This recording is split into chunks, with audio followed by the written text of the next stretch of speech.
Good morning, students. Continuing with the development of the cardiovascular system. So, with the next lecture, I am going to discuss these topics today. That is, fate of sinus venosus, development of pulmonary veins, and development of interventricular septum. Now, before starting with the development of the sinus venosus, I want to tell you again the repetition of the previous lecture, few slides of that. That is, heart is developing from two heart tubes which fuse from cranial to caudal direction, and the caudal end it remains bifurcated, and the dilatations they appear later on in this portion. And those dilatations are given the certain name from cranial to caudal direction. That is, from cranial to caudal direction, it is truncus arteriosus, bulbus cordis, primitive ventricle, primitive atrium, and sinus venosus. Now, sinus venosus is the venous end of the heart tube, and truncus arteriosus is the arterial end of the heart tube. Now, venous end of the heart tube is represented by the sinus venosus. As I have told you, each horn of sinus venosus, it receives the three primitive veins, that is vitelline vein from the yolk sac, umbilical vein from placenta, and common cardinal vein from body wall. Coming to next, that is fate of sinus venosus. Now, sinus venosus and atrial chambers are at first in open communication with each other. You can see here, this is the primitive atrium and this is sinus venosus. So, the body of the sinus venosus is in open communication with this. So, this is the right horn, this is the left horn with the veins which are entering into each horn. That we have discussed, that is vitelline, umbilical, and common cardinal. Now, initially, this communication is transverse and located in the middle of the posterior aspect of the atrial chamber. You can see a broad communication is there, so it is transverse. Now, the chamber becomes partially separated by a groove appearing on the lateral wall of the heart tube. You can see in this diagram. So, a groove appears in the lateral wall, and that chamber become partially separated. Now, because of left to right shunts developing between the primitive veins, most of the blood is drained into the right horn of sinus venosus, which results into the increase in the size of right horn, and left horn becomes smaller. You can see here the left horn, it becomes very small in comparison to the right horn. So because of the right to left shunt, so this is basically the size of this right horn is increased because of shunt from, that is, left to right. So this whole of the blood is it is entering into the right side, that is from left horn it is entering into the right side, then it enters into the atrium.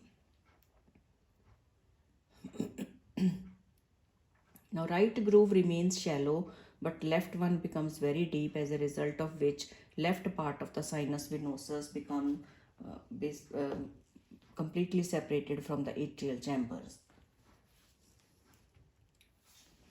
So, its blood enter the atrium through right half of the sinus venosus. So, the story is that initially the sinus venosus with two horns. Later on, what is happening with the appearance of the groove?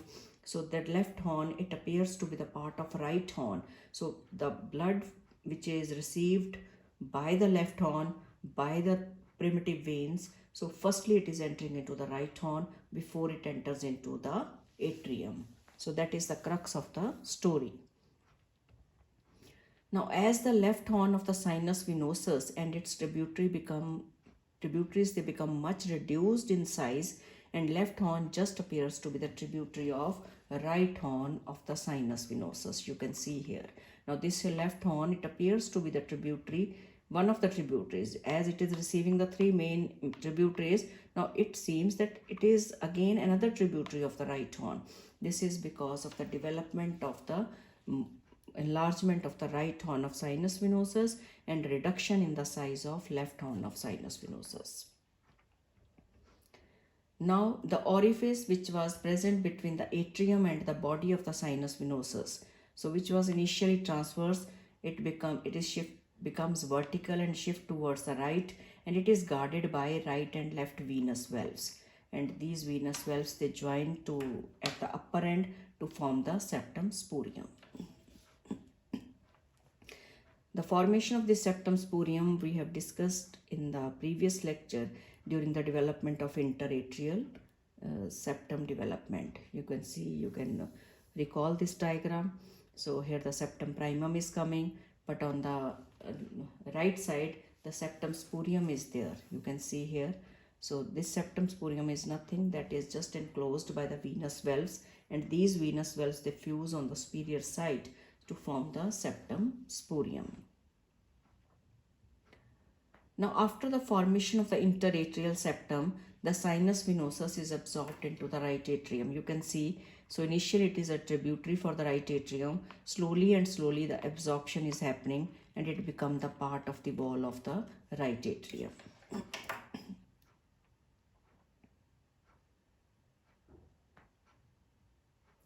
Now the left valve and septum spurium, you can see this left venous valve and septum spurium. This is the septum spurium fused with the interatrial septum. So they just fuse with the interatrial septum. So right venous valve is enlarged. You can see it is greatly stretched out and becomes subdivided into three parts by the appearance of two muscular bands called superior and inferior limbic band. You can see here.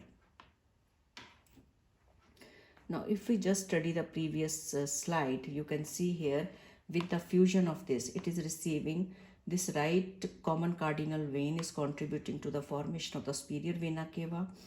This right vitelline vein is contributing to the formation of terminal part of the inferior vena cava. So terminal part of the inferior vena cava is the part which is ending into the atrium. Now this coronary sinus is formed from left horn of sinus venosus and left common cardinal vein. Now this left venous valve, as I have discussed, is fused with the interatrial septum. So this is the atrial septum and this left venous valve is fused with this. And along with this the septum spurium also fuses with the interatrial septum.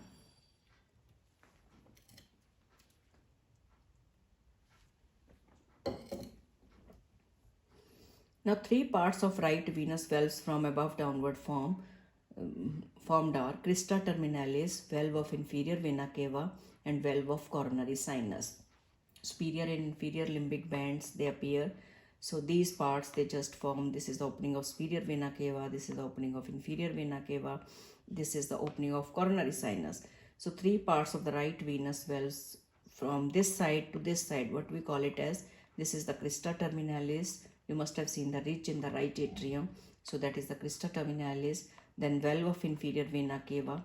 It is again the part of the right venous valve. Then valve of coronary sinus. So these three important structures, they are just developing from the right venous valve, which is absorbed in the wall of right atrium. So fate of primitive veins is right vitelline vein forms the inferior vena cava, I told you. So right umbilical vein disappears, right common cardinal vein, it forms the superior vena cava. On left side, primitive veins opening into left horn of sinus venosus, and that forms the coronary sinus opening into the right horn of sinus venosus. So these are the veins which are basically become the part of coronary sinus. Ultimately, it is opening into the right horn of sinus venosus. So on the right side, only the two primitive veins they are left. That is right vitelline vein and right common cardinal vein.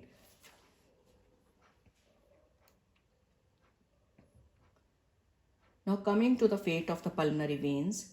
Now pulmonary veins, they develop as an outgrowth of the dorsal atrial wall, just left to the septum primum.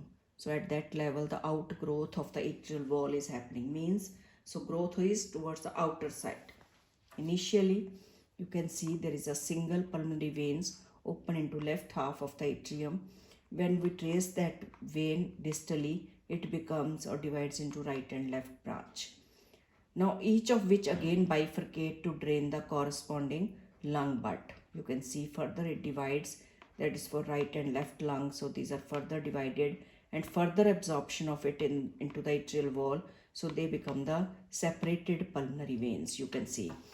So each of which again bifurcate to drain the corresponding lung butt. Gradually, part of pulmonary vein nearest to the atrium are absorbed into the atrium. Now 4 separate veins, 2 from each side, come to open into the left atrium. The large smooth part of the left atrium is derived from the absorbed pulmonary veins. So we have seen the fate of right atrium. On the right side, the smooth portion of the right atrium was formed because of the absorption of the sinus venosus. But on the left side, it is because of the absorption of the pulmonary veins, which forms a smooth portion of the left atrium. And the small rough part is derived from primitive atrium in both the cases. That is, on right and left side, rough portion is developing from the primitive atrium. Now coming to the development of interventricular septum.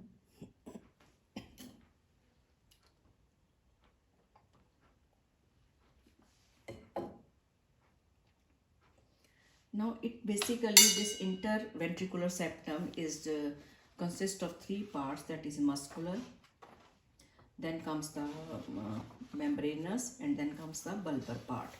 Now if we see the muscular part, it develops from the floor of the ventricle. A median muscular ridge, you can see in the diagram number 1, you can see here.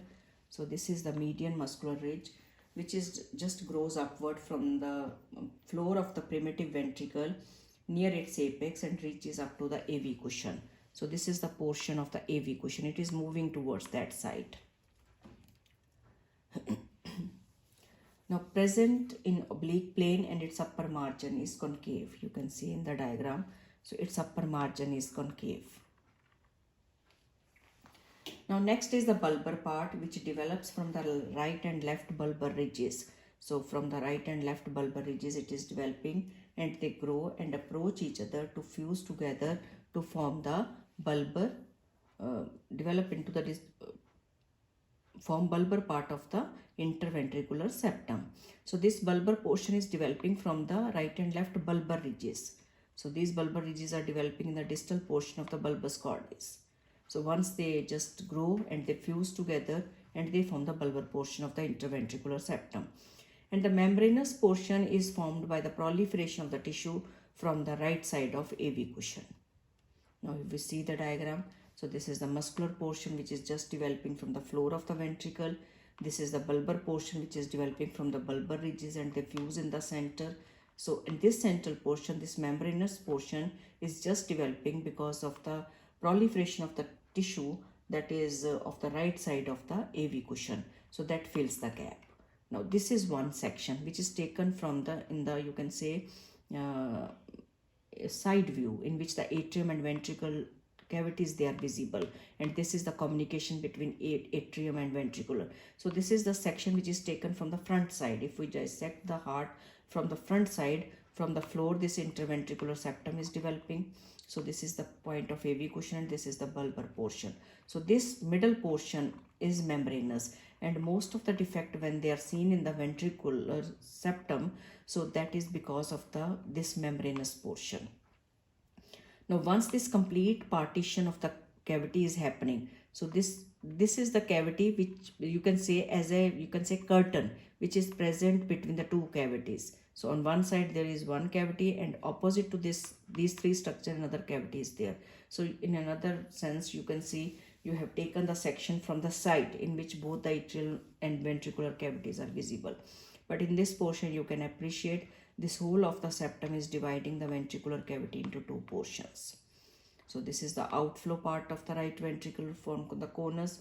This is the outflow part of left ventricle from the conus, and this is the trabeculated portion of right and left ventricle which is coming from the primitive ventricle, and this is the part of the right ventricle from the dilated portion of the bulbus cordis. So this is how the division of the ventricular cavity is happening.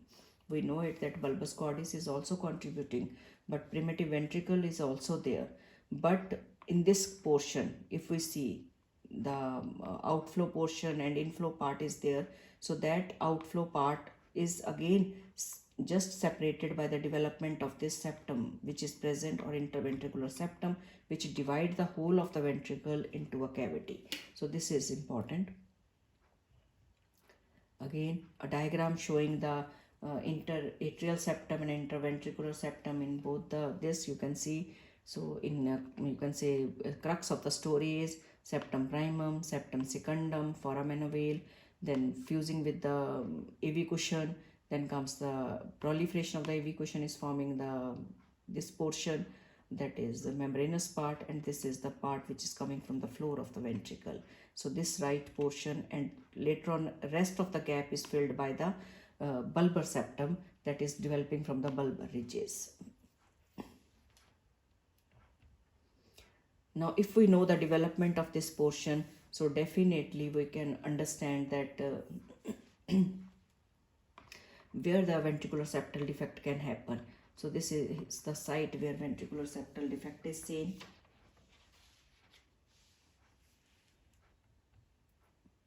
So this is again the story, same story, that is initially the tube, you can see with different parts, primitive ventricle from which the rough portion is developing, from bulbous cordis portion the smooth portion of the ventricle is coming.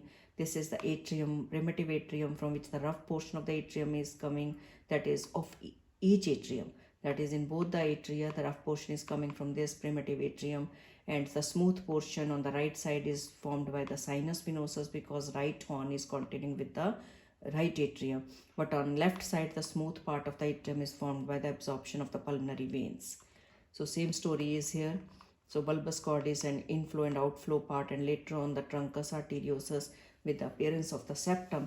So that we will discuss in next lecture. So smooth and rough portion, at this stage you understand up to this level only that rough portion of the ventricle is formed by the primitive ventricle, and this is the folding of the heart tube is happening. You can see here the sinus venosus along with the atria, they are going behind the ventricles. So this is how the heart is placed. So in my next lecture we will discuss the formation of aorticopulmonary septum. So if you like my channel, kindly share it and subscribe it. Don't forget to subscribe it. Thank you very much.